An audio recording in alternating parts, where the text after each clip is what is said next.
istəyir. Gəlin baxaq. Biz for i in range olaraq bilirik ki, i qiymət alır 0, 1, 2. Elə deyilmi? Bax, burada i bu qiymətləri alır. Mənim x 2 nöqtə bərabərdir i-nin kvadratı, yəni ifadəsində Walras operatoru həm işi biraz məhdudlaşdırır, yəni prosesin siyahının içində, belə deyir, öz söz, nə sözümüz var, nə söhbətimiz var, evin içində qalsın, kənara çıxmasın. Bax, elə həmin söhbətdir. Nə söz var, nə söhbət var, evin içində qalsın. Özümüzə aiddir. Yəni, o siyahıdan kənara çıxmır. Amma çıxanda isə ən sonuncu gördüyü nədirsə, onu özünlə aparır. Yəni, necə olacaq? Baxın, birinci halda i-nin 0 qiymətində, yəni i 0 olanda x Walras operatoru, yəni mənimsətmə operatoru x-imıza i-nin kvadratı, yəni 0-ın kvadratını 0 olaraq çıxardacaq.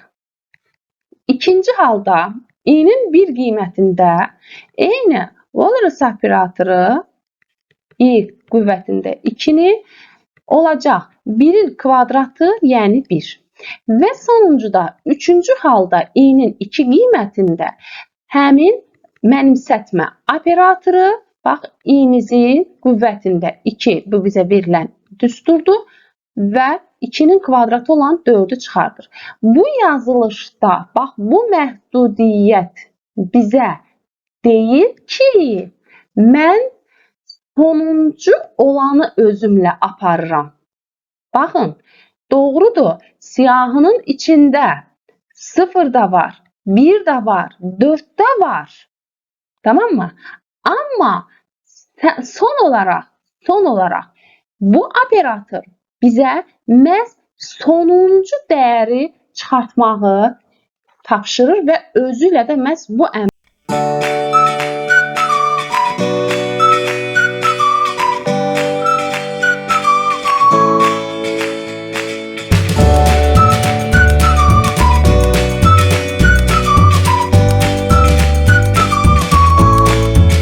Salam, hər vaxtınız xeyirli, uğurlu olsun. Bugün sizinlə çox maraqlı bir kod nümunəsi ilə qarşı-qarşıyayıq. İzaha keçməzdən öncə kanala abunə olun, bildirişləri aktiv edin ki, hər dəfə yeni bu cür maraqlı kodlar gələndə, yükləyəndə siz onları izləyə biləsiniz.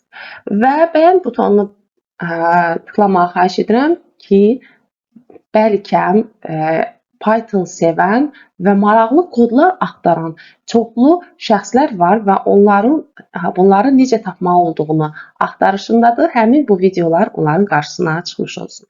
Deməli, bizə belə bir kod verilib, class robot yazılıb. Ümumiyyətlə, bu kod sinif obyekt, yəni class instantın arasındakı fərqi göstərmək üçündür. Baxın. Diqqət etdiyimiz bir məqam ondan ibarətdir. Başlanğıc say bərabərdir 0 verib. Təsəvvür edin, bir zavoddur. Həmin zavodda robotlar istehsal olunur və hər bir robotun da məsələn, nömrələnməsi lazımdır, rəylənməsi lazımdır və s. Və hər bir metoda müraciət etmək üçün init metodu işə düşür. Yəni, init yaradılan zaman bir sinifdən yeni bir obyekt yaradılırsa, avtomatik işə düşür və öz fəaliyyətini görməyə başlar. Self isə həmin obyektdir. Deməli, bir obyekt yaradılan zaman init avtomatik işə düşür, self isə həmin yaradılan obyektdir. Baxın, bizdə R1 robot, R2 bərabərdir robot, amma nə R1-in, baxın, robotun içərisində bir qiymət, bir dəyər yoxdur. R2-də də yoxdur. R1.say isə 10 yazılıb. Bunu necə başa düşək? Elə bir robot yaradılanda hər bir robota bir kart verilir ki, sən özünə bir rəqəm götür, bir nömrə götür. R1 say robotuna, R1 saya artıq avtomatik olaraq 10 qiyməti verilib və yəni əvvəlcədən ona verilib deyə onun dəyəri 10-a bərabərdir. Amma R1-in qiyməti yoxdur. R1 gəlir bura, baxır ki, robot.say bir vahid. Görür, burada bir dənə robot var. bir vahid artırdı. Görür ikinci robot var, yəni R nöqtə sayı artırır da robotların sayı. Üstəgəl 1 olur 2. Ümumilikdə baxır ki, burada R1 və R2 adında init metodu. Deyin R1 və R2 adında 2 dənə robot var. Və indi bizim printimizin içərisinə baxaq. Deyir R1 nöqtə sayı çap elə. R1 nöqtə sayının qiyməti əvvəlcədən mənimsədilib. Bu 10-dur. R2 barəsində hələlik qalsın. Robot nöqtə say isə robotların sayıdır. Biz dedik R1 və R2 2 dənədir. Yaxşı, mən bu ikisinə qiymətli tapa bildim. Bəs R2 nöqtə say adlı burada bir dəyişən yoxdur. O zaman nə etməliyəm? Proqram belə yarımçıq qala bilməz. Bu xətalıq da hal deyil. Amma bu nöqtə say ifadəsinə görə baxın ki, mənə konkret qiymət verilməyib. Yəni həmin robot deyir ki, R1-ə qiymət verildi. R1 nöqtə saya qiymət verilib, amma mənə qiymət verilməyib. Eybi yoxdur. Mənə qiymət verilməsə də, baxın görün init mənə nə verir? Gedim özüm üçün bir yol tapım da, bir həll yolu tapım. Və o gəlir, initə deyir ki, səndə nə var? Deyir, məndə 2 var. Deyir, onda 2-ni ver mənə. Ona görə də 10, 2 və 2-ni çap etmiş olur. Çox maraqlı idi, elə deyilmi? Bizə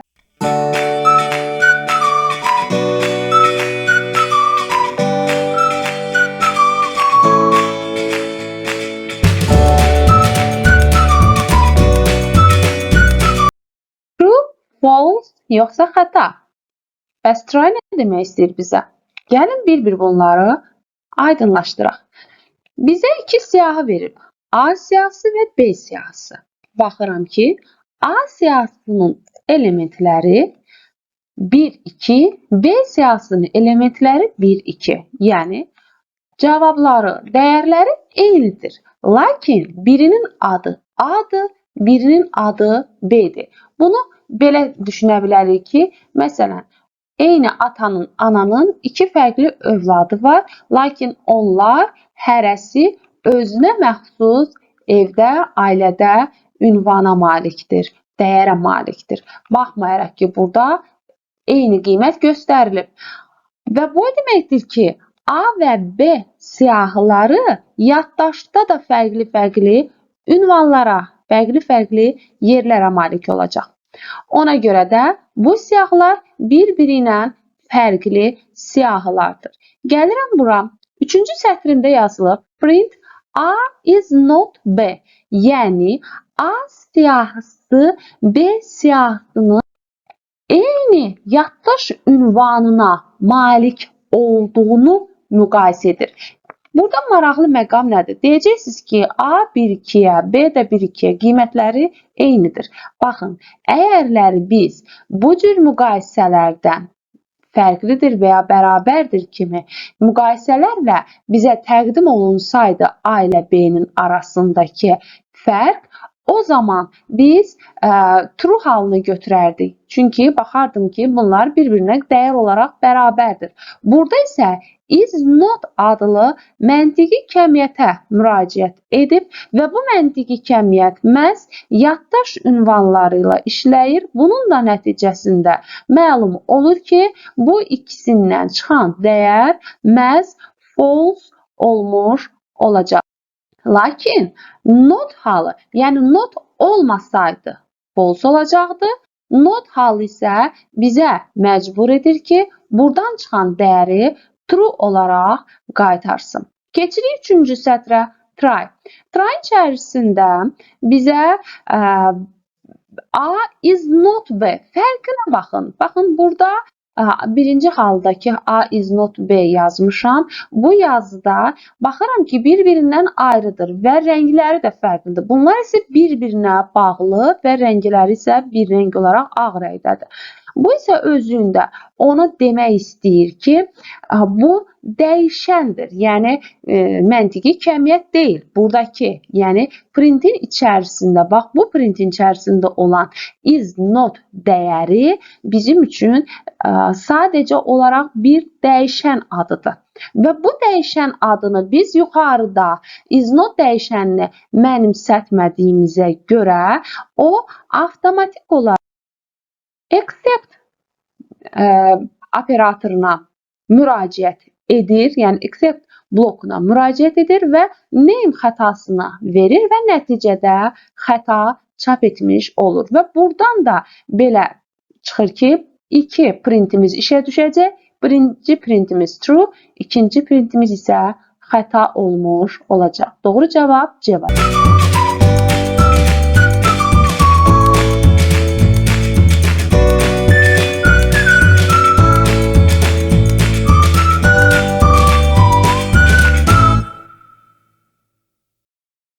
Bu nə deməkdir?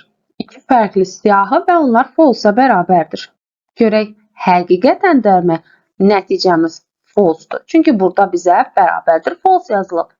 İndi gəlin müqayisə edək. Baxın, Python bunu necə başa düşür? Python başa düşür ki, mənim əlimdə bax bu formalı 2 dənə boş siyahı var. Tamam mı? Və bir bu siyahıdır, bir-biri ilə müqayisə olunan, bir də bax 2 dənə məntiqi kəmiyyətin müqayisəsidir. 2 dənə boş siyahının müqayisəsi və gördüyünüz bax burada təqdim olunmuş false-un müqayisəsidir.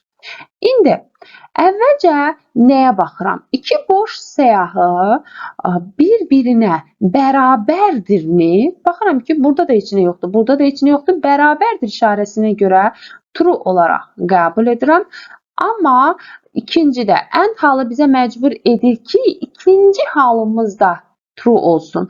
Baxmayaraq ki, siyahının içərisi boşdur, amma o yenə də bir siyahıdır. Məntiqi kəmiyyət deyil. Ona görə də bax buradan çıxan dəyər false olacaq və bu məntiqə əsasən bir tərəf true, bir tərəfi false verirsə, bu bizə avtomatik olaraq false vermiş olacaq. Yalnız o halda true verirdi ki, hər iki dəyər eyni olsun.